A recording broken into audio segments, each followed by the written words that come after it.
Shiners, I just thought I'd pop on and share with you a story. I get asked quite a lot, how did I start my business and why did I start my business? And to be quite honest, it's something that I've wanted to do for a long time. I've dabbled in and out of it since the early 90s, where I volunteered at the hospital and spoke to elderly patients on the wards and just chatting with them.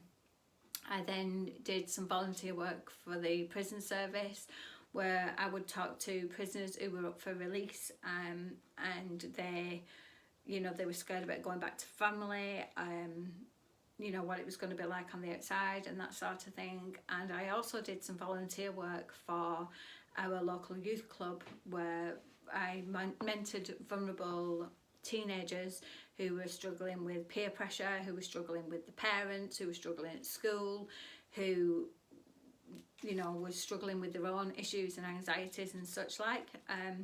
And all those three things I really enjoyed doing. But I also had 2 children of my own that I needed to look after, and I needed a full-time job, and to be able to bring money in and look after my children. So I just went into office work and I did that. But the reason that I actually started and decided that coaching and counselling was going to be my full-time job, I don't actually see it as a job because I absolutely love it, so I don't see it as a job, but I would be my calling. And this is the story. Now, I've written it down because I have fibromyalgia and my brain fog is terrible, so I've written it down so that I can tell you a little bit about my story and why I decided to do what I did. So, breast cancer. Breast cancer was the reason I started my business. All of my adult life I've been the maypole that has held everything together. I was the one everyone turned to when they wanted anything doing, and whilst I didn't mind that this was my position in life, I failed to notice that I was slowly deteriorating from the person I was meant to be. And don't get me wrong, I absolutely loved being able to do things for people, and it never really bothered me until I got the breast cancer and I started thinking about it and what do I actually do for me? So 2018 came along and the universe decided to give me breast cancer. At first I was devastated by this news, but slowly I began to see that this was a blessing and a sign from the universe that I needed to look after myself for a change.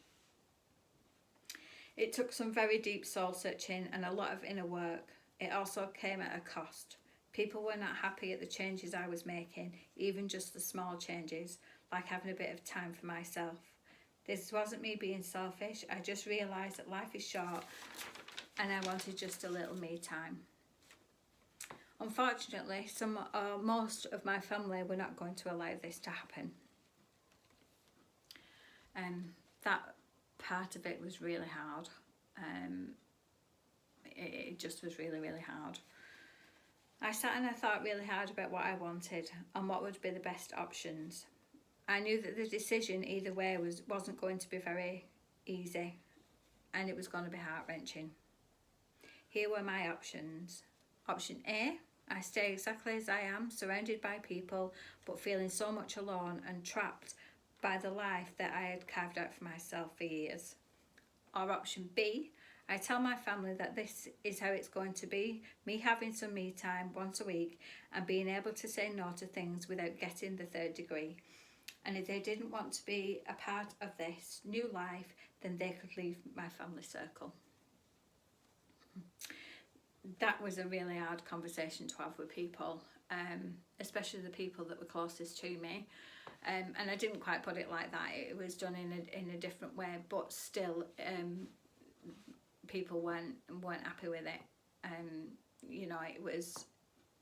I was being selfish. I was only thinking about me. I didn't give a toss about anybody else. All this sort of caper was said to me in various ways and forms. Anyway, needless to say, the family members left my family circle. It was very hard and very upsetting, and losing 2 of the most precious people in my life ripped my heart out. it was one of the hardest and yet the bravest things I've ever done. One day when I was sat waiting to have my radiotherapy session, I was talking to another cancer patient. She was telling me how she'd had to give up her job as a counsellor.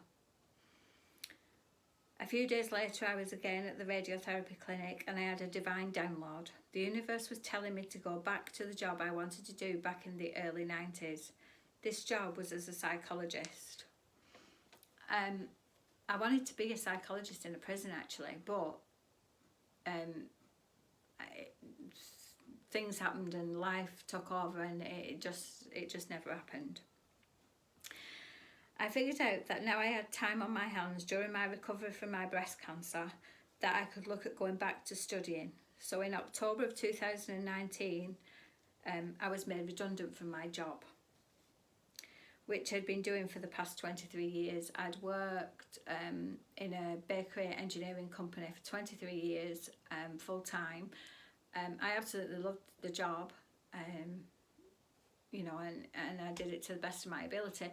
But it was never. There was always something at the back of my mind that was saying, "This is not you. This is, you know, you need to be doing what you really want to do." Again, I saw this as a sign that I was meant to serve people in a different way. So I started to look at ways I could get qualifications and knowledge to become a life coach and a counsellor.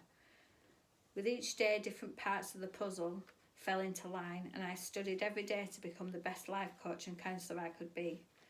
For years, I've dipped in and out of this calling.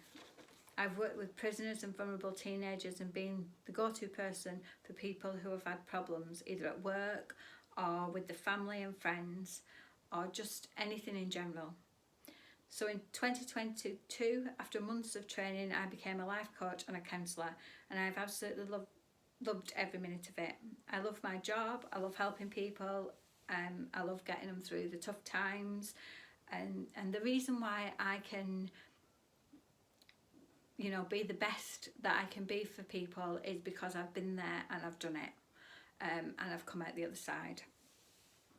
So if you feel that you need help, or you want to talk, or you've got trauma that you want to heal, or anything at all, then please, using the links that I'll put below, you can get in touch and we can have a call and discuss it and see what you think. I have quite a few options that we can do. You know, I do my one-to-one counselling.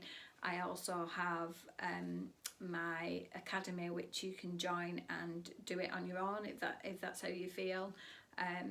But just give me a call and I'm here to help if I can help at all. Yeah, so that's my story. Bye for now. Bye.